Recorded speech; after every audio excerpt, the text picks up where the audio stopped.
Hey everybody, thanks for joining us again for another edition of the Edward Jones Chatting Cage. We head to the Steel City today. Jordy Mercer, shortstop for the Pittsburgh Pirates, steps into the cage. Jordy, thanks so much for taking some time to step into the cage. Yeah, thanks for having me. I'm excited. All right, fans, you know how this works. You can use the MLB Fans app. Get your questions in that way. You can also use the hashtag Chatting Cage on Twitter, or press the button and get involved yourself. Use that webcam and ask your own questions of Jordy. We're going to start on the MLB Fans app. And Big Tex 1 wants to know, Jordy, what's your biggest wish or goal to accomplish as a baseball player? I mean, I think for me, it's just to play as long as I can. I think that's kind of everybody's goal is once you get, I think the first goal is you to get to the big leagues and make it to the big leagues. And once you get here, I think you want to play as long as you can and enjoy it as long as you can. Try to be a kid as long as you can, because we all know life is too short. You grow up so fast, and there's only a small part of baseball, is your life. So I think you just try to enjoy it and try to play as long as you can. Yeah, absolutely. Ride that wave as long as you can, and obviously it's been a great run so far for you in Pittsburgh. We have a fan getting ready to join us here on the Chatting Cage, the Edward Jones Chatting Cage. Jordy Mercer is here in the cage, and the fan has joined us. Go ahead, tell us your name, where you're from, and ask your question for Jordy. Hi, Jordy. I'm Matthew from New Jersey, and I want to know, what is a song on your pregame playlist that gets you in the zone before the game?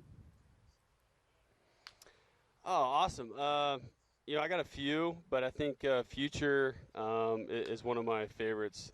Something that kind of gets me going a little bit, gets me pumped up. Every now and then I like to listen to my walkout song too, because you only get a certain clip of your walkout song when you go. It's only like 15 seconds or so. So sometimes I listen to the whole thing of that too. But right now I'm going on the Future stage and a little bit of Drake too as well. But, I'm just kind of something to get me going, something to get me locked in before I head out and start stretching and get ready to play the game. Excellent. Good stuff. Let's go back to social media now. And Ralph23 wants to know, who's the funniest guy in that Pirates clubhouse? There's quite a few guys, quite a few characters. I think Josh Harrison's pretty funny. I think everybody kind of knows about him. His charisma is off the charts, and his character's off the charts, so he likes to have fun in whatever he does. I think Ivan Nova, I think he's kind of a sleeper. He'll throw jabs at everybody every now and then, keeps everybody loose. He's been around for a while. He's played in New York for a while, so he's playing the big stage, and so he kind of keeps everybody loose and has fun. But there's a few pranksters every now and then that'll throw it, but those two guys come to mind, and it's a loose and fun clubhouse. With the great success you guys have had in recent years, I think people have kind of gotten to know all of you guys on the field, but it's cool to hear about behind the scenes in that clubhouse and how much fun you guys have there. All right, we have another fan ready to go. Go ahead, tell us your name, where you're from, and ask your question for Jordy Mercer. Hi, Jordy. I'm Daniel from South Jersey, and I was wondering, what is your favorite part about being a shortstop?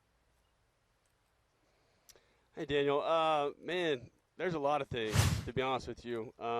One thing that comes to mind for me, you're always active.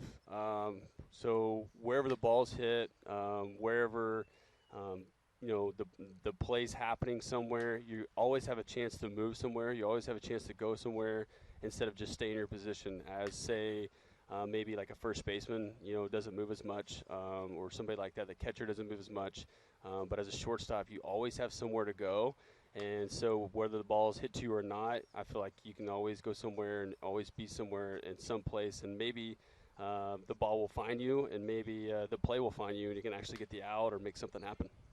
Yeah, and in Pittsburgh, I know you guys do a lot of shifting as well, so you're not just playing shortstop. Sometimes you're over on the other side of the diamond and all over the place in that Pittsburgh defense. We have another fan ready to go. Go ahead, tell us your name, where you're from, and ask your question. Hey, Jordy. I'm Mauricio Palmer from Maryland, and I was just wondering, what do you love about playing in Pittsburgh? I think it's the fans. The fans, make the city, basically. It's such a sports town, such a sports venue, especially with the Steelers, and the Penguins just won again. And we've been good for the last, 4 or 5 years since I've been here, and we kind of turned things around of, 21 losing seasons. and it's been awesome. It's been a fun ride.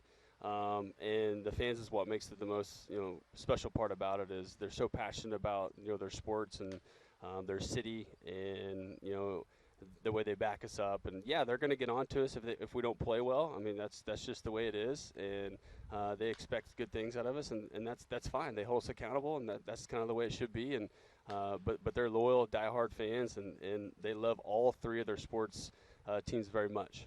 Yeah, it's amazing in Pittsburgh. You think of it at some points as a football town, then the Penguins are good. You think of it as a hockey town, you guys are good, and suddenly it's a baseball town. Those fans embrace all the teams. It's now time for our EDJ question of the day. The question today, Jordy, is what's your favorite pregame routine? I always have to get something to eat before I play. So especially fruit. That's kind of one of my biggest goals the last few years. As I've gotten older, I'm 30 now, so as I've gotten older, I've kind of cleaned up my my eating habits a little bit. And so one of my biggest routine is I'll take a shower, I'll get dressed, and then I'll go straight to the food room, and they always usually have fruit out, a fruit table or whatever it might be. And I'll go to the fruit, and I'll get either a bowl or a cup, and I'll eat as kind of much as I can, or as much as it kind of fills me up. And then I might have a little cup of coffee maybe. Other than that, though, I'm ready to go. So every game, after I put my uniform on, I like to go in the food room and either get some fruit, get going, and feel ready to go.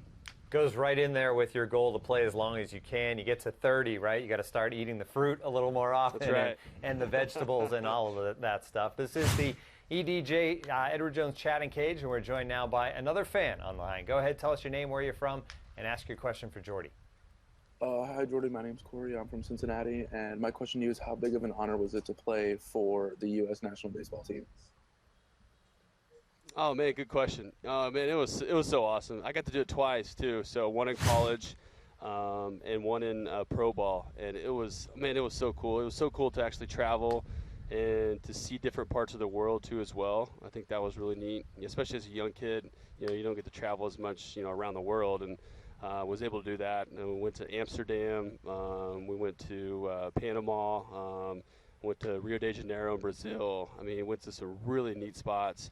And then also, you get a chance to play against other countries. You don't know what it's like against other countries. Obviously, there's Dominican and Venezuelan guys here, and Panama guys and whatever it might be. But to actually see all those guys playing for their country and the fans backing them and showing up, and then also to represent your country. I think that's the biggest part is the big USA letters in front.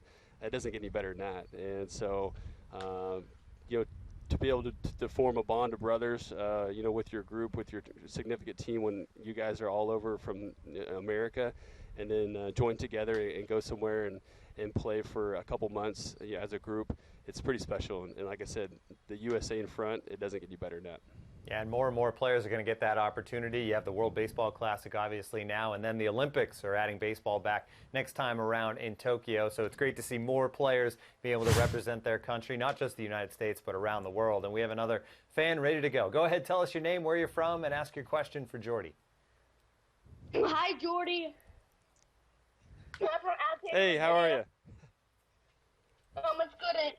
And I want to tell you, who's your favorite player growing up? So my favorite player growing up was Chipper Jones.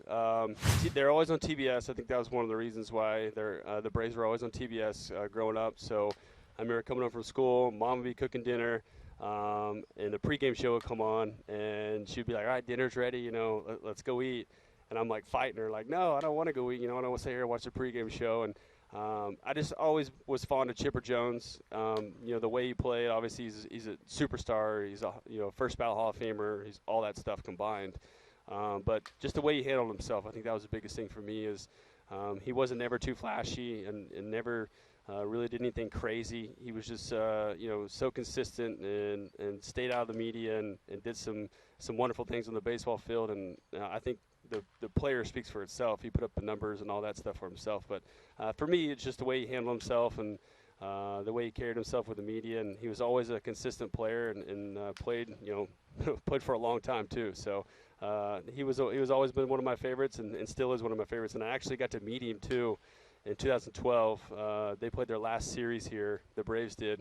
It was my first year in the big leagues, and I actually got to play against him and see him and meet him. And it was he signed a jersey for me, and it was a dream come true. It was a lifetime experience that I'll never forget. Awesome stuff, and certainly a guy that's headed to Cooperstown. And it's funny, you're from Oklahoma, obviously, a small town in Oklahoma, and you find a lot of guys from areas like that become Braves fans because of TBS or Cubs fans because of WGN. We have another fan ready to go, Jordy. If you can just tell us your name, where you're from, and go ahead with your question. Hey, Jordy, it's Shelton from Kentucky. You know, I was just wondering what it's like to be able to have such a great hitting coach such as Jeff Branson. He must know Brando. It's been great. You know, I've had him in AAA too before he actually came up to the big leagues, and so he knows my swing probably as well as anybody does. And so we created that relationship in the minor leagues at a young age, and then kind of brought it all up to the big leagues. And he's actually been my hitting coach. You know, Greg Ritchie was just for a little bit, but then he kind of took over and has been my hitting coach for a long time. So he kind of knows my swing probably more than I do. So it helps to have a guy like that, you know, on the sidelines where if I need something, I can go to right away and he can fix it pretty quickly. Yeah, you get that continuity. It's awesome. All right, great stuff from you, Jordy. We really appreciate you joining us here in the Edward Jones Chatting Cage. Yeah, thanks for having me. Appreciate it. All right, that's going to do it for another edition. Make sure you tune in next time to the Edward Jones Chatting Cage.